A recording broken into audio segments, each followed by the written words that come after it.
ఏపీని మోందా తుఫాను ముంచేసింది. వేల ఎకరాల్లో పంటలు నష్టపోయాయి. పంట నీట మునిగిన వారిలో 80% కౌలు రైతులే ఉండడం ఆందోళన కలిగిస్తోంది. నష్టపరిహారం ఇవ్వడంలో కౌలు రైతులకు దక్కేది శూన్యమేనని ఆందోళన చెందుతున్నారు బాధితులు. అన్నదాత సుఖీభవ స్కీమ్లో కౌలు రైతులకు 20,000 సహాయం చేస్తామని ప్రభుత్వం హామీనిచ్చింది. ఈ నెలలోనే 10,000 ఇస్తామని ప్రభుత్వం చెప్పింది. కానీ ఇప్పటి వరకు ఆ డబ్బులు అందలేదు. తక్షణమే ప్రభుత్వం కౌలు రైతులకు ఆదుకోవాల్సిన అవసరం ఉందని కాకినాడ కలెక్టరేట్ వద్ద కౌలు రైతులు ధర్నాకు దిగారు. దీనిపై మరింత సమాచారం మా ప్రతినిధి రాజేష్ అందిస్తారు.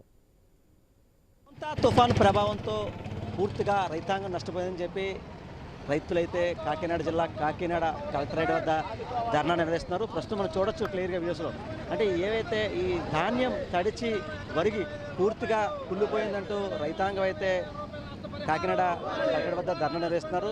2024, 2025 అన్నదాత సుఖీభావ సంబంధించి నష్టపరిహారం ఏవైతే దాన్ని సుఖీభావ సంబంధించి వెంటనే వేయాలి. అలాగే ఎకరానికి 25,000 రూపాయలు నష్టపరిహారం అందించాలి. తడిచిన రంగుమారిన ధాన్యాన్ని ప్రభుత్వం కొనుగోలు చేయాలంటూ వారు డిమాండ్ చేసే పరిస్థితి కనబడుతుంది. ప్రస్తుతం దీనికి సంబంధించి ఎవరైతే ఈ కౌలు రైతు సంఘం అంటే ఏపీ కౌలు రైతు సంఘం ఆధ్వర్యంలో అయితే వీళ్ళు ధర్నాలు కూడా నిర్వహించే పరిస్థితి కనబడుతుంది. ప్రస్తుతం మన వద్ద ఏపీ కౌలు రైతు సంఘం సంబంధించి రాష్ట్ర కార్యదర్శి హరిబాబు ఉన్నారు. వారిని అడిగి మరింత సమాచారం అడిగే ప్రయత్నం కూడా చేద్దాం. సార్ చెప్పండి, ప్రధానంగా చూస్తున్నాం ఈరోజు మీరు ధర్నా నిర్వహించడానికి ప్రధాన కారణం ఏంటి?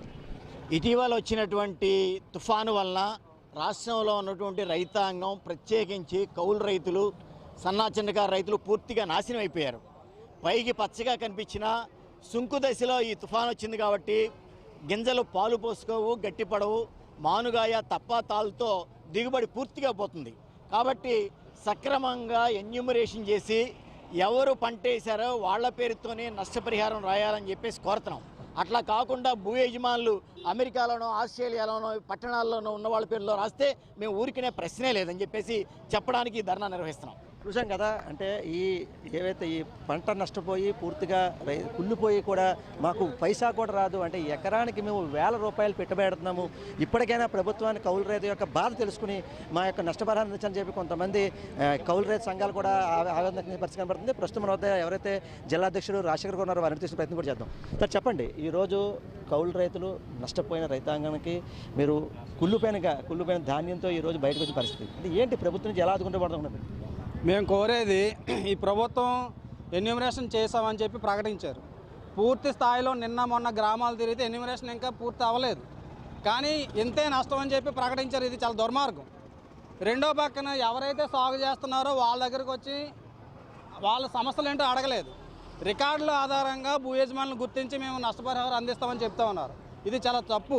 ఎన్యూమరేషన్ అంటే ఏ పంట ఏ రైతు పండిస్తున్నాడో అది సొంత రైతా, కౌలు రైతా అని గుర్తించి వాళ్ళకి పరిహారం ఇవ్వాలి. రెండో విషయం, ఈరోజు నీట మునిగినటువంటి పంటే నష్టపోయిందని చెప్తున్నారు. ఇది కరెక్ట్ కాదు. ఈరోజు మొల లోతులో ఉన్నటువంటి నీటిలో ఉన్నటువంటి గింజ పొట్ట ఈరోజు కులిపోయే పరిస్థితి వచ్చింది. మూడోది, గింజలు కనబడుతున్న పైకి ఈరోజు తుఫాను గాలికి కొట్టుకొని పగిలిపోయినటువంటి పరిస్థితి ఉంది. కాబట్టి ఏ పంట కూడా సరైనటువంటి దిగుబడి రాదు. రైతాంగం తీవ్రమైనటువంటి నష్టాల్లో ఉన్నారు. ఇది శాస్త్రీయంగా శాస్త్రవేత్తలతో మీరు అంచనా కట్టించండి. అంతే తప్పించి హడావుడిగా నష్టాన్ని ఎక్కువ ఇవ్వాల్సి వస్తుందేమో అని చెప్పి 2 రోజులని చేతులు దొరికిన పరిస్థితి చేయకూడదు. మేము కోరేది ఏమంటున్నామంటే 4 రోజుల తర్వాత ఎన్యూమరేషన్ చేస్తారు మీరు మామూలుగా అయితే ఎప్పుడు కూడా. కానీ ఈరోజు 2 రోజులకి ఎన్యూమరేషన్ చేసేసి చేతులు దులుపుకునే పరిస్థితి వస్తూ ఉంది. కారణం ఏంటి అంటే నష్టపరిహారం ఎక్కువ చూపించకూడదనా? మేము నష్టాన్ని అంచనా వేయడంలో కానీ నష్టాన్ని ఆపామని చెప్పి చెప్పడంలోనా? ఇది తప్పు. ప్రకృతి వైపరీత్యం వచ్చిన తప్పుని ఎవరో కూడా సరిదిద్దలేరు. కానీ ఆ వచ్చినటువంటి తప్పుని సరైనటువంటి పద్ధతిలో ఎన్యూమరేషన్ చేసి రైతులు ఎవరైతే నష్టపోయారో ఆ నష్టానికి పరిహారం అందిస్తే ప్రభుత్వాన్ని మెచ్చుకుంటారు. కానీ ప్రభుత్వం ఆ రకంగా చేయకుండా పైపైన చేయడం వల్ల ఏమీ ఉపయోగం ఉండదు. ఈరోజు రైతాంగం జిల్లాలో ఉన్నటువంటి అన్ని ఎకరాల పంట కూడా ఈరోజు నాశనం అయ్యే పరిస్థితి తప్పించి ఇంకో రకం కాదు. గింజ పాలు పోసుకోవాలనే పరిస్థితుల్లో ఉన్నాయి. దీన్ని శాస్త్రీయంగా అంచనా కట్టాలని చెప్పి మేము డిమాండ్ చేస్తున్నాం. ప్రస్తుతం మన వద్ద రైతాంగం కూడా వారి దేశ ప్రయత్నం కూడా చేద్దాం.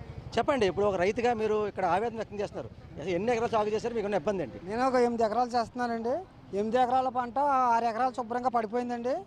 6 ఎకరాలు పడిపోతే వారు ఏమంటున్నారండి, అధికారులు వచ్చి 1 ఎకరానికి రాస్తాను, 15 గుంటలకు రాస్తాను, కానీ ధాన్యం మీరు ఏం చేస్తారో, ధాన్యం కొనిబడి ఉండదు అని అలాగే మాటలు చెప్పి 15 గుంటలకు 2 ఎకరాలు రాస్తానంటున్నారు. కానీ 6 ఎకరాలు పడిపోతుంది, 6 ఎకరాలు రాస్తానన్న మాట అంటలేదండి. కానీ ఇంకా మునిగిపోయి చేలు ఉన్నాయండి, నిలబడి ఉన్నాయి. వాటికి కూడా శుభ్రంగా పొట్టల్లో నీరు వెళ్ళిపోయింది. మాకు ప్రతి రైతుకి మాకు నష్టపరిహారం వేయాలని మేము కోరుతున్నామండి.